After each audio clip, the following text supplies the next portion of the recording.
Salatu wassalamu ala rasulillah wa ala alihi wa sahbihi wa mawalah. Bapak-bapak, ibu-ibu yang dirahmati oleh Allah subhanahu wa ta'ala, alhamdulillah kita masih diberi nikmat oleh Allah subhanahu wa ta'ala, nikmat iman, nikmat Islam, sehingga kita bisa menikmati keadaan kita yang masih terus menjadi hamba Allah dan menghamba kepada Allah subhanahu wa ta'ala. Bapak Ibu yang dirahmati oleh Allah Subhanahu wa taala, kajian kita adalah kitab Minhajul Muslim, yaitu sebuah kitab yang menjadi jalan hidup seorang muslim yang kita mulai dengan bab akidah, di mana beliau pengarang kitab ini yang mulia Syekh Abu Bakar Jabir Al-Jazairi rahimahullah yang sudah wafat tahun 2018 yang lalu. Beliau memasukkan di bab yang pertama, yaitu beriman tentang keberadaan Allah, sehingga orang yang beriman tidak boleh menafikan Allah sebagaimana orang-orang ateis. Kemudian di pasal yang keduanya, beliau kemudian mengajak kita untuk memahami tentang tauhid rububiyah, bahwasanya Allah itu Rabb kita. Rabb itu adalah yang menciptakan, yang memelihara, yang memberi rizki, yang menjaga, menghidupkan, yang mematikan, semua bentuk pekerjaan Allah lah yang menjalankan, Allah lah yang menguasainya. Adapun manusia, kalau ada yang bisa, sebagaimana Nabi Isa bisa menghidupkan orang mati, bahkan Dajjal juga, maka semua atas izin Allah Subhanahu wa ta'ala. Dan manusia punya batasannya. Kemarin saya contohkan ketika nanti naudzubillah, jangan sampai ketemu orang-orang yang seperti itu, orang-orang yang menunjukkan kemampuannya itu, dengan tinggal minta tolong itu matahari terbit dari timur, tolong diganti terbit dari barat. Insya Allah tidak bisa. Jadi mereka punya keterbatasannya masing-masing. Bapak Ibu yang dirahmati oleh Allah Subhanahu wa taala, kemudian pada pasal yang kedua, beliau yang mulia muallif penulis kitab ini kemudian mengajak beriman tentang uluhiyah Allah Subhanahu wa taala. Bahwasanya Allah itulah satu-satunya Rabb yang berhak disembah, tidak ada Rabb selain Allah yang boleh disembah. Adapun orang kafir, orang non-muslim memilih menyembah yang lain, itulah pilihan mereka. Adapun kita, ketika kita sudah bertauhid, bersyahadat, maka kita tidak boleh menyembah yang lainnya. Artinya ketika kita kemudian sholat sudah benar menghadap kiblat, meminta bermunajat kepada Allah Subhanahu wa taala, maka ketika dalam kehidupan kita ada masalah, maka kita pun harus minta perlindungan juga kepada Allah Subhanahu wa taala. Karena setiap hari kita nyatakan iyyaka na'budu wa iyyaka nasta'in. Kepada Engkaulah ya Allah kami hanya beribadah, dan hanya kepada Engkau juga kami meminta pertolongan. Karena ada sebagian orang yang kemudian beribadahnya kepada Allah dalam bentuk sholat, dalam bentuk haji, umrah dan seterusnya, tapi ketika ada masalah dalam bisnisnya, dia lari ke gunung-gunung tertentu, ke jin-jin tertentu dan seterusnya. Maka hal ini adalah perbuatan yang keliru dan masuk dalam kategori perbuatan syirik. Kemudian pada pasal yang berikutnya yang malam ini kita coba untuk bahas, yaitu pasal yang keempat, yaitu beriman kepada nama dan sifat-sifat Allah, yaitu tauhid asma wa sifat. Beliau yang mulia mengatakan dalam kitab ini, yaitu seorang muslim beriman kepada asmaul husna, bahwasanya Allah memiliki nama-nama yang baik dan sifat-sifat yang agung, wa sifatuhul ulya, dengan tidak mempersekutukan siapapun dengannya di dalam asmaul husna dan sifat-sifat tersebut. Artinya nama-nama Allah yang sudah Allah pilih untuk dirinya dan sifat-sifat yang Allah pilih untuk dirinya tidak boleh kita berikan, kita sematkan kepada makhluknya selain Allah Subhanahu wa taala. Dan seorang muslim tidak boleh mentakwilkannya, menginterpretasikan maknanya. Iki maksudnya ini gitu. Kecuali menggunakan dalil. Artinya kalau nggak ada dalil maka kita terima apa adanya. Nggak boleh kita terjemahkan dengan penerjemahan yang lain. Sehingga mentaktil artinya meniadakan. Kemudian nanti ada ayat tentang yadullah wa aidikum, Allah punya tangan. Kemudian ada sebagian orang Islam, oh ini maksudnya bukan tangan, Allah nggak punya tangan, karena kalau punya tangan kayak orang manusia. Nah itu di sini beliau mengatakan sehingga seorang muslim tidak boleh mentaktil, tidak boleh membuang sifat itu, karena Allah menyebutkannya. dan tidak boleh melakukan tasbih menyamakan. Kemarin saya beberapa waktu yang lalu saya pernah dijak ngobrol sama teman kantor itu butuhnya gambar. Aku untuk gambar kayak gini iki saka kanca non muslim. Ngomongnya berdasarkan ayat-ayat, itu gambar makhluk itu ada tangannya, ada ini. Ngomongnya ini Gusti Allah, ngawur. Saya bilang itu kan. Maka dalam hal ini tasbih pun kita yang punya tangan dipadake sama tangannya kera pun kita nggak mau kan. Pak Ambong tangannya berapa? 2, monyet loro gitu. Jarinya berapa? 10, monyet ya 10 gitu. Berarti tangannya podo kayak monyet, nggak mau kita gitu kan. Apalagi sampai mukanya disamakan tambah nggak mau lagi gitu kan. Maka ketika manusia aja nggak mau disamakan, maka tentu Allah lebih tidak boleh disamakan dengan makhluk, dan sifat-sifat Allah juga tidak boleh disamakan dengan sifat-sifat makhluk, termasuk menanyakan bagaimana sebenarnya itu atau kaifiyahnya, itu juga tidak diperbolehkan. Nanti ada hadis yang menyebutkan tentang bahwasanya Allah itu turun di sepertiga malam terakhir, turun ke langit dunia. Nanti ada orang yang menolak, iki turunnya maksudnya orang turun monokui, maksudnya liyane. Ada juga kemudian yang kemudian menjelaskan, loh berarti nek medun kayak menungso, itu juga nggak boleh juga. Jadi Imam Malik rahimahullah terkait dengan asma dan sifat Allah, beliau kemudian mengatakan kita terima sebagaimana Allah nyatakan, kita tidak pertanyakan bagaimananya, karena mempertanyakan adalah sebuah kekeliruan. Wasu'alu anhu bid'ah, mempertanyakan adalah sebuah bid'ah. Jadi kita terima utuh Allah menyatakan apa, dan kita nggak menginterpretasikan, dan kita tidak menolaknya, dan kita tidak kemudian menyamakannya. Jadi tidak melakukan taktil, tidak melakukan takwil, dan tidak melakukan tasbih, serta tidak melakukan takyif, mempertanyakannya. Harus seperti itu, kita terima apa adanya. Karena yang demikian itu mustahil adanya. Artinya logika kita pasti nggak akan ketemu dengan kemahamuliaan Allah Subhanahu wa taala.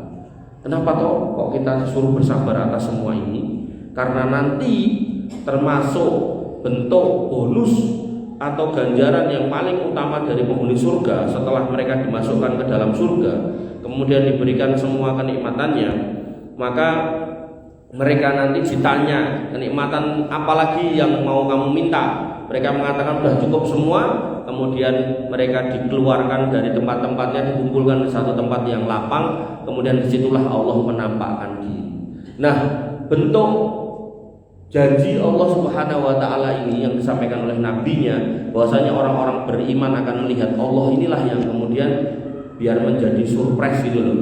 Sehingga para ulama akidah dari masa ke masa merumuskan bahwasanya tidak boleh dalam asma wa sifat itu pentaktil, menolak. Kemudian mentakwil, menafsirkan, menginterpretasikan, nggak boleh.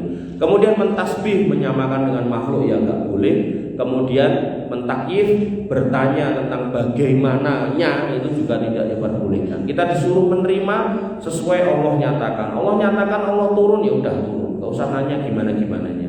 Allah nyatakan bahwasanya Allah itu punya tangan, ya udah kita pahami kalau Allah punya tangan. Tangannya seperti apa nggak usah kita tanya. Kemudian Allah beristiwa, istiwa di langit, maka kita terima Allah beristiwa. Istiwanya seperti apa yang nggak usah kita tanyakan. Allah memiliki kursi, kita nggak usah tanyakan kursinya. Cara duduknya seperti apa nggak usah kita pertanyakan. Kita pokoknya terima, sami'na wa ata'na amanna billahi, kita terima atas apa yang kemudian Allah nyatakan. Jadi seorang muslim, kata Syekh Abu Bakar Jabir Al-Jazairi, meyakini dan menetapkan semua nama dan sifat yang ditetapkan oleh Allah bagi Allah dan yang ditetapkan oleh Rasulnya untuknya. Artinya ini kan barang gaib. Ketika barang gaib, ketika kita mau menyatakan ABC, maka kita butuh dalil. Dalilnya Al-Quran. Kalau dalilnya Al-Quran, berarti ini pernyataan Allah tentang dirinya. Kalau dalilnya hadis, berarti pernyataan Nabi tentang Tuhannya, yaitu Allah Subhanahu wa taala. Maka kita bisa pakai. Dan hadis pun harus yang sahih. Kalau Al-Quran jelas semuanya sahih. Maka seorang muslim harus menafikan, meniadakan semua celah dan kekurangan yang dinafikan oleh Allah darinya atau dinafikan oleh Rasulnya darinya. Contoh, Allah menafikan rasa ngantuk dan lelah, layak kuduhu sinatu wala naum. Allah tuh enggak punya rasa ngantuk dan juga tidak tidur. Ketika itu dinyatakan sebagai sesuatu yang Allah nafikan dari dirinya, maka ketika ada orang ahli kitab Nasara yang kemudian meyakini ketuhanan Nabi Isa Al-Masih, maka kita dapat banyak ayat di Alkitab yang menyatakan bahwasanya Al-Masih itu yo ngantuk, yo butuh tidur, bahkan yo lapar, yo butuh makan dan minum, bahkan butuh dengan bantuan orang lain. Maka tentu kita memastikan kalau yang bersangkutan bukan Tuhan, karena Allah sudah menyatakan kalau Allah tidak butuh itu semua. Bapak Ibu yang dirahmati oleh Allah Subhanahu wa taala, kemudian kekurangan-kekurangan yang dinafikan Allah dan Rasulnya dari Allah harus kita ikuti, baik secara mujmal global maupun secara terperinci. Yang demikian itu berdasarkan dalil nakli dan akli. Jadi bagusnya kitab ini itu selalu menggunakan dalil nakli dan akli. Nakli ini dalil nas, akli ini pakai akal. Nah, dalil nasnya apa? Yang pertama, Allah bercerita tentang nama-nama dan sifatnya. Masya Allah, jazakallah khair. Allah berfirman, walillahil asmaul husna fad'uhu biha. Bahwasanya Allah memiliki asmaul husna, maka mintalah kepadanya, berdoalah kepadanya dengan nama-nama itu. Berarti Allah menyatakan aku punya nama lo ya. Nama itu yang disebut dengan asmaul husna. Nah, tinggal ulama berselisih pendapat. Ada yang berpendapat asmaul husna itu 99 itu. Nah, banyak ulama yang kemudian mengatakan sebenarnya gak cuma 99, lebih dari itu. Maka Allah kemudian melanjutkan wadarul ladzina yulhiduna fi asma'ihi. Maka tinggalkanlah orang-orang yang menyimpang dari kebenaran dalam menyebut nama-namanya. Berarti ada orang yang salah dalam menamai Allah Subhanahu wa taala. Ada orang yang salah dalam menyebut nama-nama Allah Subhanahu wa taala. Ada orang yang kemudian mengatakan Allah itu bapak dari seseorang, ya salah. Atau ada orang yang menyebutkan bahwasanya Allah itu adalah pasangan dari seseorang, ya salah. Ada yang menyebutkan bahwasanya Allah itu punya anak perempuan, ya salah. Orang-orang Yahudi mengatakan ya jumlah maglulah, tangan Allah terbelenggu, ya salah. Banyak orang-orang yang salah dalam hal ini. Nah, maka Allah mengingatkan, ketika Allah mengingat seperti ini, berarti ada orang salah, maka tentu mafhum mukhalafahnya jangan sampai kita salah. Sayudzawna maka nu ya'malun, akan kami berikan balasan terhadap apa yang mereka kerjakan. Nah, jangan sampai kita salah. Sehingga ketika kita minta, silakan pakai asmaul husna, itu yang paling benar. Atau kalau bersumpah bisa gunakan nyebut nama Allah atau asmaul husna, itu juga yang benar. Ada orang yang bersumpah dengan makhluknya, itu salah. Ada orang yang meminta dengan menyebut makhluknya, ya salah. Duh Mbah Fulan bin Fulan, Sahilana bin Fulus, kertas merah yang halus-halus, ya salah. Ada Habib Fulan bin Fulan, gitu kan, Ikdi Hajatana. Tadi sampai dibikinkan kitab manakib Habib tertentu yang nanti dibacakan di tanggal atau hari atau malam tertentu di kuburannya. Ya sekawale yo tahlil, tahmid, sholawat gitu kan. Nanti terakhir-terakhirnya ada ya Habib Fulan bin Fulan, Ikdi Hajatana. Wahai Habib Fulan bin Fulan, selesaikan, wujudkan, kabulkan, penuhi hajat-hajat kami. Nah, ini berarti minta kepada selain Allah, keliru gitu kan. Makanya hati-hati. Termasuk nopo sing didadekake selawat-selawat niku sing ten panggung-panggung niku sok-sok ya lagune cah nom-nom niku nek diterjemahke ya padha kaya lagune Dewa 19, padha kaya lagune niku lah dangdut niku mung bahasa Arab pun. Ya Habibi lagune cah nom-nom sing saling mencintai lagu cinta niku. Nah niku terus didadekake selawatan. Nah niku hal yang kemudian enggak paham. Termasuk sing dibaca-baca kuburan niku ya awalnya kalimat-kalimat baik, nanti di tengah-tengah atau di akhirnya ada permintaan kepada penghuni kuburnya itu. Nah, hati-hati gitu kan. Makanya jangan kalau melu-melu ngoten niku mang cari bukunya yang ada terjemahannya atau mang tanya kepada orang yang ngerti artinya, tolong terjemahkan dulu ya sini. Jadi jangan waton melu gitu loh, jangan waton melu karena bahaya kalau kemudian kemudian di sini kan Allah sudah mengancam, nek nganti keliru tanggung jawab ning akhirat. Nanti tak tuntut. Nah, kan repot kok dituntut. Kemudian Allah juga berfirman, "Qulillah awiqur rahman ayyama tad'u falahul asmaul husna." Nek minta hanya kepada Allah, yaitu Allah Ar-Rahman, dan mintalah dengan nama yang mana aja yang kamu seru, karena Allah punya asmaul husna. Jadi meminta kepada Allah Ar-Rahman yang maha memberikan semua yang diminta oleh manusia, maha penyayang, maha pengasih. Dan Ar-Rahman sama Ar-Rahim bedanya, selalu saya ulang-ulang, kalau Ar-Rahman itu rasa kasih sayang Allah yang cuma 1%, dibagikan di dunia, diterima oleh manusia, baik yang muslimnya maupun yang kafirnya, baik binatangnya maupun tumbuhannya, semua dapat. Tapi 99-nya disimpan di akhirat, itu yang disebut nama Ar-Rahim. Makanya nama terbaik untuk seorang anak itu Abdurrahman atau Abdul Rahim. Ya Malaysia Siti Abdullah gitu ya, bagus gitu. Nah, kemudian setelahnya nama para nabi, kemudian nama orang-orang solih, kemudian nama para ulama, itu masih bagus. Kadang ada orang nggak paham, dia anak wedok jenenge Narin gitu. Narin gitu. Artinya neraka gitu. Ada juga yang dinamakan Ari Dolimin gitu. Ari orang-orang dolim enten itu. Begitu dikandani terus diganti jenenge Ari Solimin, atau kudune ya boten Solimin, Salimin gitu. Ya.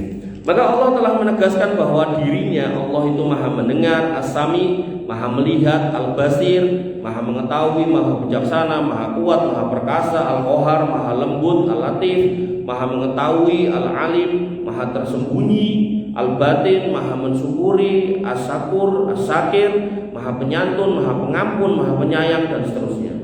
Nah, ini semua dijabarkan dalam kitab yang lain namanya Fiqih Asmaul Husna, karya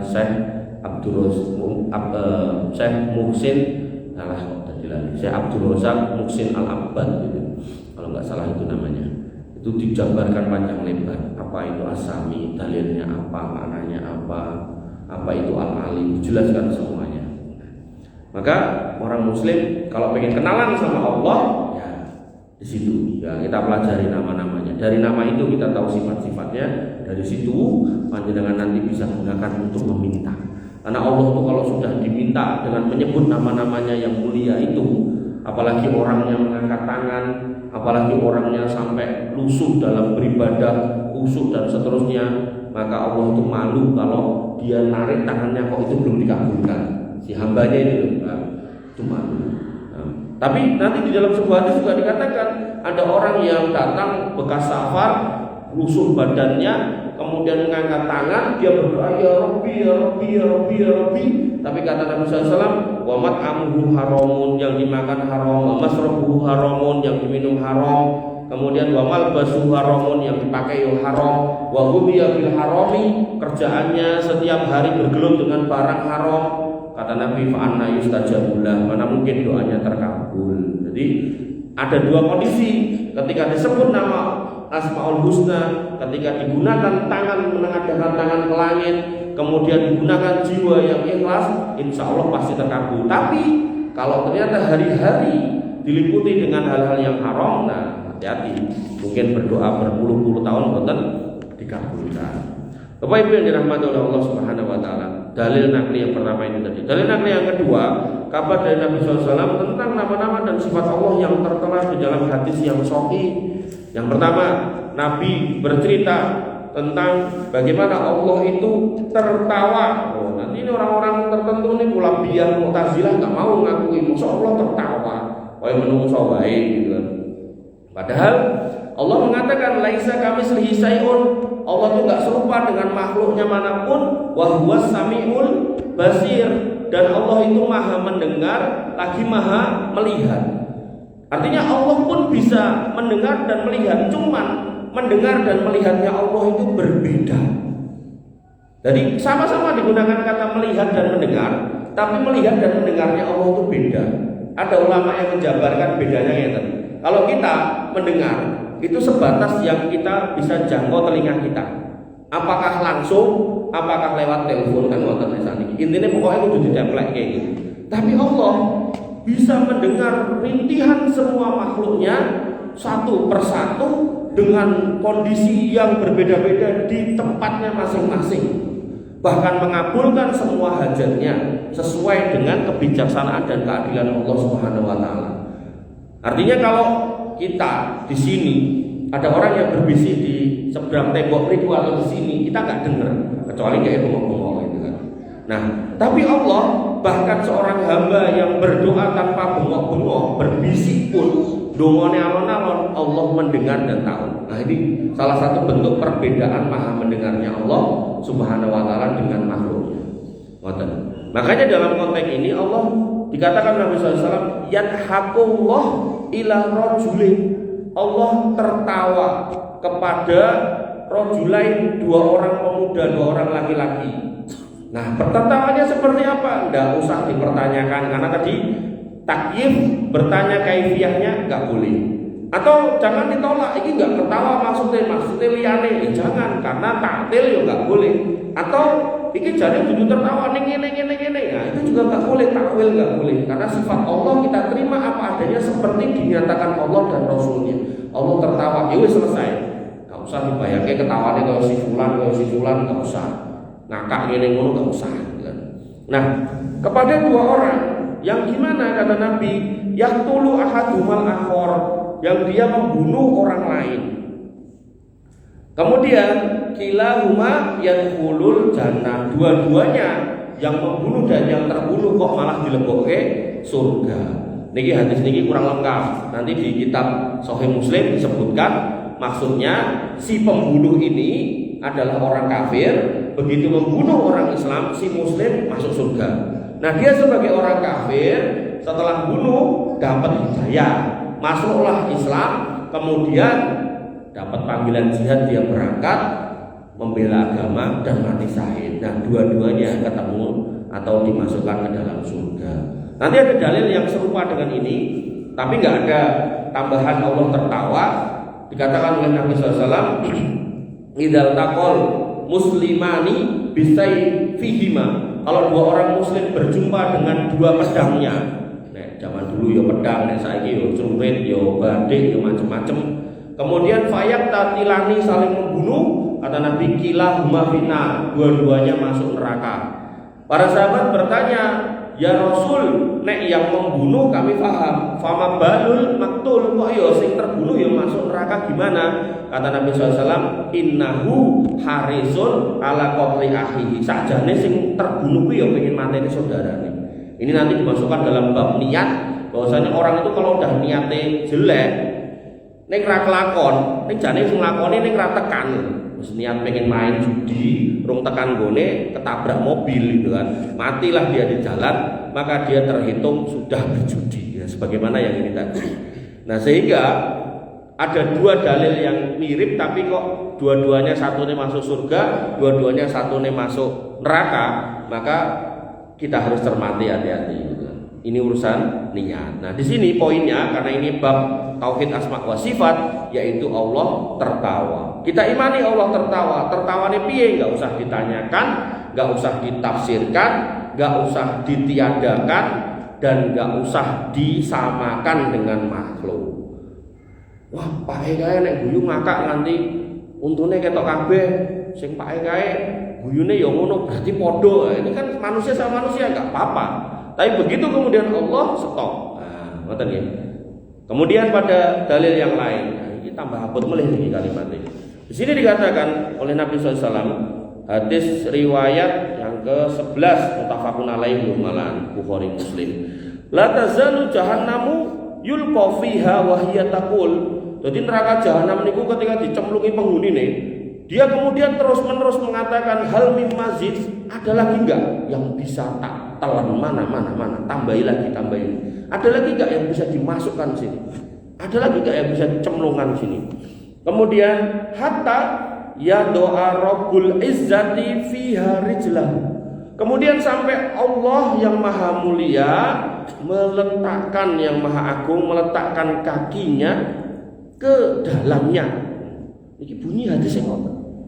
Dan hadis ini muttafaqun alaih, jadi sahih 2 kali Bukhari dan Muslim. Artinya ini dalil yang benar dan diucapkan oleh Nabi SAW kepada para sahabat ora enek sing menolak, ora enek sing tekok piye-piyene, boten enek sing menafsirkan dengan macam-macam, dan tidak ada yang kemudian menyamakan dengan bayangke itu. Nek menungso nglebokke sikil ning nggon ember ngene iki, Gusti Allah ngono, boten seprawani. Jadi diterima sami'na wa ata'na. Maka dalil ini ada. Nah ini ditolak sama sebagian kaum muslimin, seperti orang-orang Mu'tazilah, orang-orang Kulabiyah, orang-orang Asy'ariyah nggak mau gitu. Mosok yang ini, tapi dalilnya bener sahih loh gitu kan. Gitu. Makanya para ulama akidah itu benar-benar kalau ngomongkan ini clear. Jangan ditolak, jangan ditafsirkan, jangan ditanyakan, dan jangan diserupakan. 4 hal ini udah terima aja. Wes. Adapun nanti detailnya seperti apa, wallahu a'lam gitu. Kita pasrahkan lagi kepada Allah dan Rasulnya, nggak usah kita tafsir-tafsirkan. Kemudian fayan zawi ba'duha ila ba'din, maka merapatlah bagian satu dengan yang lain. Jadi neraka akhirnya jadi penuh. Kemudian fatakul, kemudian neraka itu berkata kotun, cukup, sampun.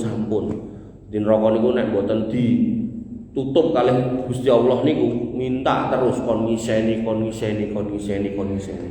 Tapi karena tadi Allah itu Maha Rahim, ya Allah tutup itu sehingga neraka pun kebak.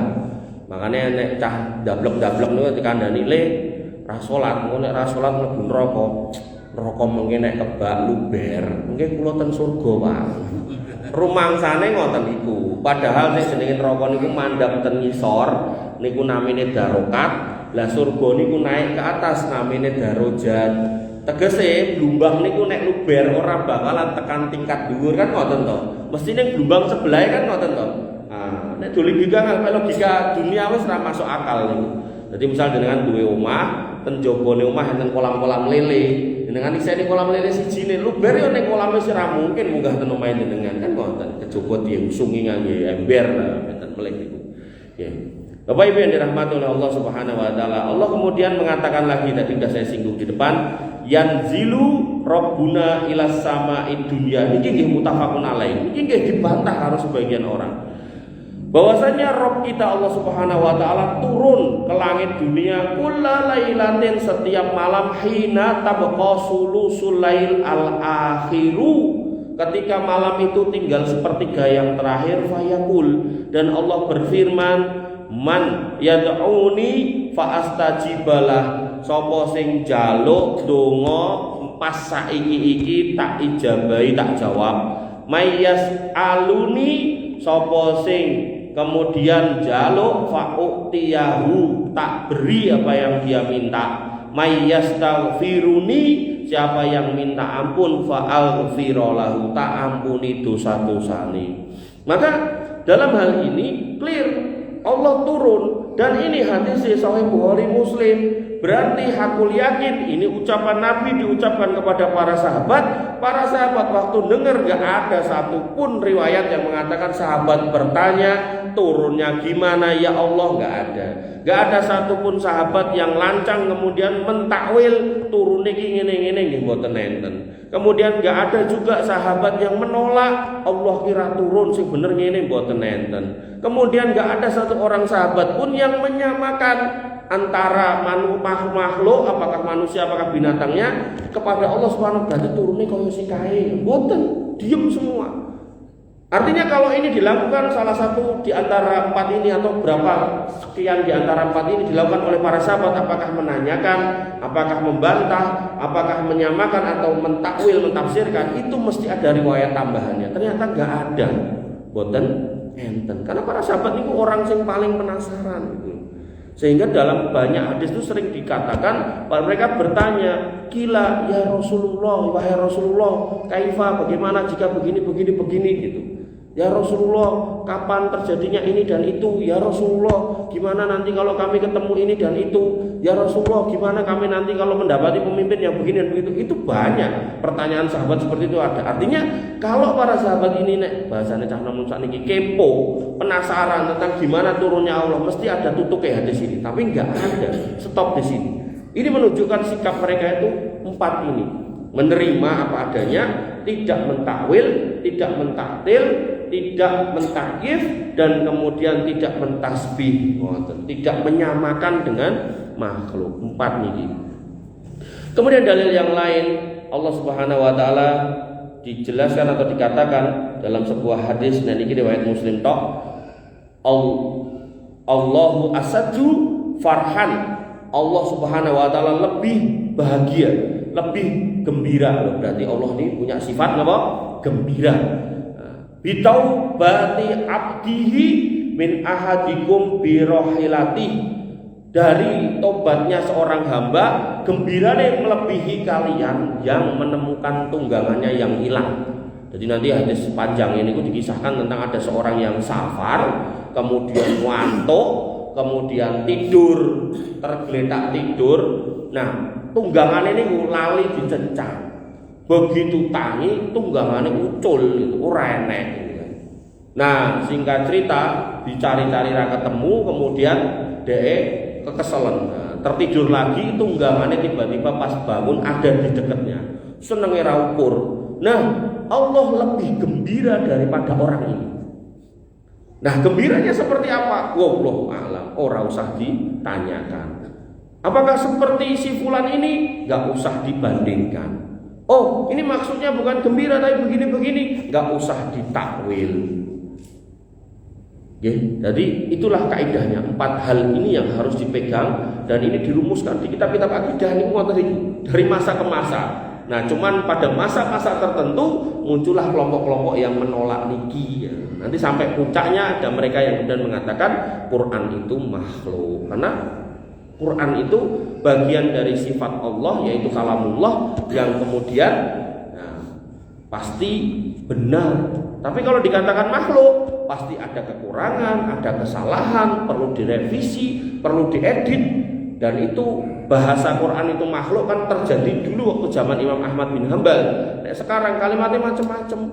Quran adalah wahyu yang perlu dikoreksi. Enten ngoten niku jurnal atau napa lah tulisan buku tulisane ngoten niku. Apakah Quran sudah 100% benar? Apakah wahyu Tuhan ini tidak ada kesalahan? Pokoknya kalimat-kalimat ngoten niku enten kiai-kiai yang kemudian mencoba untuk membuat tulisan-tulisan ngoten niku. Itu mirip dengan orang-orang yang mengatakan Quran itu makhluk. Nanti ujungnya ke sana. Dan setan itu terus, Pak. Sampai nanti dalam sebuah hadis tentang bab setan itu bisiki orang.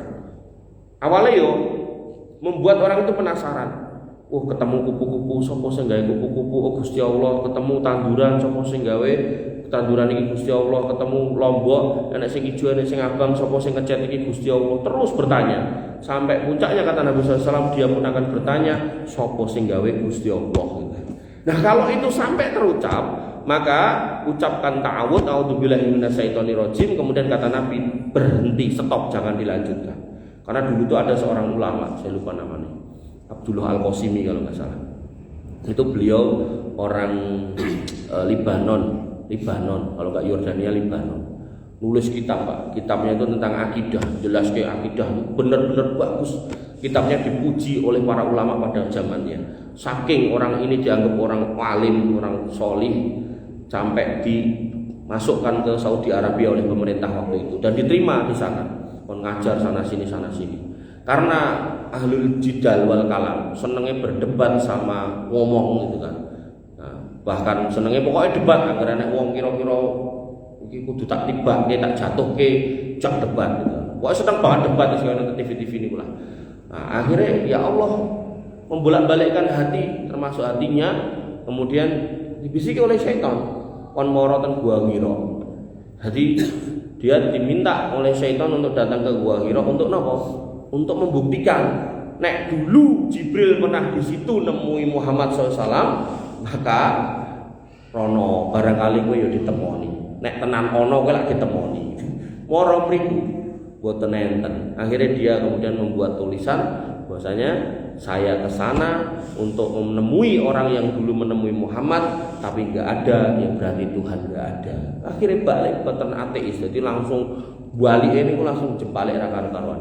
Makanya Nabi mengingatkan badiru bil a'mali sholihah, buru-buru beramal sholih. Kenapa? Fitanan kakito ilail. Karena yang namanya fitnah itu terus menerjang kayak malam. Kakito ilail mudlim, seperti malam yang gelap, potongan malam yang gelap. Yang tadi pagi tiba-tiba sore wis bengi gitu kan. Sampai ada apa? Orang yang yusbihur rajulu mu'minan. Pagi-pagi dia masih iman, tapi wa yumsi kafiron. Sore ini udah kita dapati kafir. Nanti ada juga orang yang yumsi rajulu mu'minan, pada waktu sore dia masih beriman, tapi yusbihu kafiron, paginya dia kafir. Makanya pentingnya selalu menuntut ilmu, meluruskan niat kita. Wa ma umiru illa liya'budullaha mukhlishina lahuddin, meluruskan semua bentuk peribadatan amal soleh kita itu hanya kepada Allah Subhanahu wa taala, tidak diembel-embeli dunia, tidak diembel-embeli kepentingan, agar kemudian hati yang mudah terbolak-balik ini tetap istiqomah di atas kebenaran. Bapak Ibu yang dirahmati oleh Allah Subhanahu wa taala. Kemudian ada sebuah riwayat lagi dari Imam Muslim lagi. Jadi kalau Bukhari Muslim itu sudah sahih ya Pak. Apalagi sudah Bukhari dan Muslim. Beliau bertanya kepada seorang budak perempuan, "Aina Allah? Allah itu di mana?" Ini banyak orang yang enggak terima dijelaskan ngeten iki, dalilnya jelas. Faqalat, kemudian orang perempuan ini, budak ini mengatakan, "Fis sama, Allah ki ning langit lho." Jadi budak ini ngomong kepada Nabi, "Nek Gusti Allah niku ten langit." Qala man ana. Kemudian Nabi bertanya, "Oke, Gusti Allah mau nyatake ning langit iki bener?" Karena Nabi enggak bantah. Kalau salah ya dilebih salah kan ngoten. Tapi Nabi enggak membantah, berarti itu benar, itu namanya takririyah, jadi menetapkan. Kemudian Nabi bertanya, "Man ana? Aku sapa?" Nah, kata orang itu, kata budak perempuan itu, "Qala anta Rasulullah, panjenengan Rasulullah." Qala, kemudian Nabi berkata kepada sahabat yang menemani beliau. Beliau mengatakan, "Aktikha, bebasno iki ndak? Fa innaha mu'minatun." Iki wong iman perempuan, bebaskan. Dikatakan iman, kenapa? Karena dia menyatakan akidah yang lurus kalau Allah itu di langit. Kemudian dia juga menyatakan akidah yang lurus kalau yang di hadapannya adalah Rasulullah, dan dia bersaksi tentang dua hal ini. Maka Nabi mengatakan, "Iki wong iman, tulung bebasno." Ngomong tentang sahabat yang menemani, gitu kan. Bebasno. Nah, ini menunjukkan kalau Allah itu di langit. Nah, soal di langit itu piye? Di sebelah mana? Duduk di sebelah mana? Bagaimana posisinya? Bentuk kondisinya nggak usah ditanyakan. Makanya ada sebagian kaum muslimin saudara-saudara kita yang menolak ayat ini, dalil ini, hadis ini. Nah, nek Gusti Allah ning langit, nek ning langit iki, nek ning langit, lho berarti langitnya luwih gede timbang Gusti Allah. Lha mboten mesti. Apakah yang di atas sesuatu mesti yang di bawahnya lebih gede? Kan enggak mesti. Gampangnya ngeten lah. Jenengan sing mriki ngangge sendal. Sendal jenengan kali jenengan gede ndi? Gede jenengan to. Wong makhluk sama makhluk aja belum tentu yang di atasnya itu luwih cilik timbang sing ning ngisore. Jadi dia pakai logika kayak meja. Ini botol dhuwure meja, berarti mejane luwih gede timbang botole. Logikanya mekaten. Tapi enggak selalu seperti itu. Makanya tadi loh, jangan melakukan takyif, piye-piye bertanya, jangan melakukan takwil, menafsirkan. Ada orang-orang menolak ini kemudian ditafsirkan maksudnya ini, maksudnya ngono. Padahal ini Nabi itu enggak kemudian sih bener ngene, atau para sahabat yang waktu itu ya Rasul ning langit itu pripun maksudnya mboten. Kemudian jangan melakukan takwil, jangan ditolak. Kemudian yang keempat, jangan melakukan tasbih, jangan disamakan dengan makhluk. Artinya kalau orang berpendapat ketika Allah itu di langit, berarti ini sore lo gede timbang dhuwure, yo berarti orang itu sakjane sedang melakukan tasbih, menyamakan Allah dengan makhluk. Makanya kita terima tanpa melakukan empat hal ini, aman, wis ora usah bingung. Tapi kalau kemudian melakukan itu, dia nolak ini, kemudian mereka merumuskan akidahnya sendiri dengan mengatakan Allah itu ada, Allah maujud bila makan, tanpa tempat. Akhirnya orang-orang sufi meyakini Allah itu di mana-mana. Wes di mana-mana, akhirnya sebagian mereka saking pikir khusyuke sampai mengatakan Allah menyatu sama saya, manunggale kawula Gusti. Itulah disebut orang-orang mulhid, menyatukan Allah dengan dirinya. Jadi akidah yang keliru itu akhirnya geret terus, gak mandek kayak tadi Abdullah Al-Qasimi tadi. Bapak Ibu yang dirahmati oleh Allah Subhanahu wa taala, pun isya nggih, apabila cekap semanten insyaallah kita lanjutkan di pekan yang akan datang. Mudah-mudahan Allah memudahkan kita untuk berjumpa lagi dan mengkaji lagi. Kurang lebihnya saya mohon maaf. Alafu minkum subhanakallahumma bihamdika asyhadu an la ilaha illa anta astaghfiruka wa atubu ilaik. Assalamualaikum warahmatullahi wabarakatuh.